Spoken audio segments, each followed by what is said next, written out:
Hey guys, this is Shubham and welcome back to my channel. I hope you guys doing absolutely fine. So guys, इन कुछ हादसे ऐसे होते हैं जो आपके दिमाग पर छाप से छोड़ जाते हैं और आप उनको भूल नहीं पाते। ऐसे एक एक्सीडेंट था उत्कल एक्सप्रेस का, जो कि इतना भयावह था कि उसको कोई देख भी नहीं सकता था। इतना बुरा उस ट्रेन का एक्सीडेंट हुआ था। तो कब हुआ ये एक्सीडेंट, कैसे हुआ, कहाँ हुआ, क्यों हुआ और इसमें कौन लोग दोषी थे, आज इस बारे में मैं आपके साथ बात करने वाला हूँ। जितना मेरी नॉलेज है मैं आपके साथ वो सब शेयर करूँगा। तो अगर मैं कहीं पर इनकरेक्ट हो या फिर कहीं पर गलत हूँ, कुछ मैंने गलत बोला, तो आप मुझे करेक्ट कर सकते हैं नीचे कमेंट सेक्शन में। सबसे पहले बात करते हैं कि कब हुआ ये हादसा।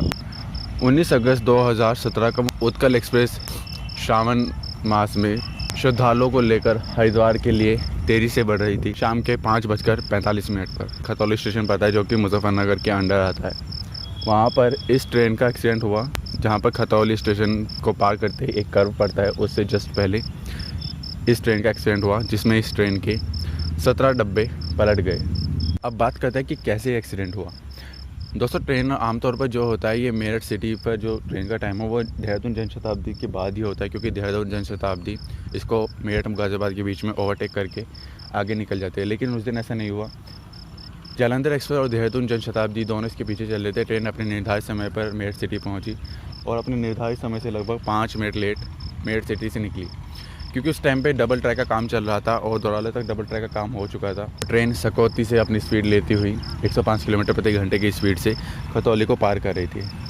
ट्रेन इसी स्पीड से खतौली को पार करती है 105-110 किलोमीटर के बीच की स्पीड के बीच में, और पूरी रफ्तार से निकलती है। लोको पायलट को बिल्कुल भी जानकारी नहीं थी कि ट्रैक पर कोई काम चल रहा है। अदरवाइज़ TSR की वजह से ट्रेन करीब 10 या 15 की स्पीड से निकलती या फिर ट्रेन को रोक दिया जाता। लेकिन उस दिन ऐसा नहीं हुआ क्योंकि लोको पायलट को कोई जानकारी नहीं थी इसके बारे में, तो उसने पूरी रफ्तार से ट्रेन भगाई।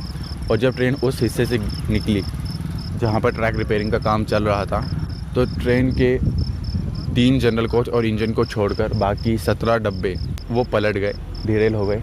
और गनी हादसा इतना भयानक था कि ट्रैक पर जो पत्थर पड़े रहते हैं उनकी बारिश लोगों पर हुई, और S1 S2 और पेंट्री कार एक के ऊपर एक चढ़ गए। और एक कोच ऐसा भी था जो कि एक स्कूल की बिल्डिंग को तोड़ता उसके सीधा अंदर घुस गया, जिसमें एक बुजुर्ग आदमी के घायल होने की भी खबर थी। उनके पैर की हड्डी टूट गई थी वहाँ, क्योंकि वो कोच के नीचे आ गए थे। तो रेलवे के अनुसार इसमें 50 लोगों की मृत्यु हुई और 250 के करीब लोग घायल हुए, जबकि ये आंकड़ा कई मृतकों का आंकड़ा कई सैकड़ों में है और घायलों का आंकड़ों भी हज़ारों में है। गनीमत बस ये रही कि ट्रेन के जनरल कोचेस पलटने से बच गए, क्योंकि अगर ऐसा होता तो मृतकों की और घायलों की संख्या कई हज़ारों में होती, क्योंकि ये एक श्रद्धालु ट्रेन है और एक हरिद्वार के लिए इस ट्रेन में बहुत भीड़ रहती है, सुबह भी और अप एंड डाउन दोनों तरफ से। अब इस हादसे में पूरी लापरवाही रेलवे की तरफ से आई थी, क्योंकि बताया ये जाता है कि जब उत्कल एक्सप्रेस बात कर रही थी तो उस टाइम खतौली स्टेशन पर काम चल रहा था। जब अगर ऐसा था कि वो track not fit for run था, तो उस पर ट्रेनों को चलाया क्यों गया, और अगर ट्रेनों को चलाया गया तो ट्रेनों को स्पीड रिस्ट्रिक्शन के साथ में क्यों नहीं चलाया गया, क्योंकि अगर वहाँ पर वर्क चल रहा था तो वहाँ पर ट्रेनों का TSR क्यों नहीं लगाया गया। तीसरा क्वेश्चन यह आता है कि अगर ट्रैक रिपेयरिंग का काम चला तो दोनों तरफ फ्लैग क्यों नहीं थे।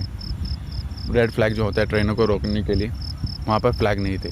चौथा क्वेश्चन ये आता है कि कैसे सत्यता है कि रेलवे को इस बात की जानकारी नहीं थी कि track not fit for run है और उसको रिप्लेस करने की बहुत ज़्यादा ज़रूरत है। और क्योंकि अगर ट्रेन उस पर से गुजरी, जैसे कि उत्कल एक्सप्रेस के साथ हुआ, तो ट्रेन पलट भी सकती थी। पांचवी बात ये आती है कि अगर ट्रैक पर काम चला तो खतौली स्टेशन मास्टर को जानकारी कैसे नहीं थी इस बात की। तो ये कुछ सवाल आते हैं उत्कल एक्सप्रेस हादसे से रिलेटेड। अब इसी के चलते 2020 12 जुलाई को 5 लोगों के खिलाफ कोर्ट में चार्जशीट दाखिल की गई, जिसमें कि मुख्यतः तौर पर 3 नाम आते हैं, जूनियर इंजीनियर, सेक्शन इंजीनियर और खतौली स्टेशन मास्टर। 2 और लोगों के नाम इसमें नामजद हुए हैं, जिनके खिलाफ कोर्ट में केस चलेगा। अब देखते हैं कि क्या कार्रवाई इसमें रेलवे की तरफ से होती है या कोर्ट की तरफ से होती है, क्या दोषियों को सज़ा मिलती है। इतनी बड़ी लापरवाही रेल वर्कर्स से हुई कि जब ट्रैक को रिपेयर कर रहे थे तो किसी को इस बात की जानकारी नहीं थी। लोको पायलट को इस बात की जानकारी होती है वायरलेस के द्वारा, लेकिन उसको भी इस बात की जानकारी नहीं थी।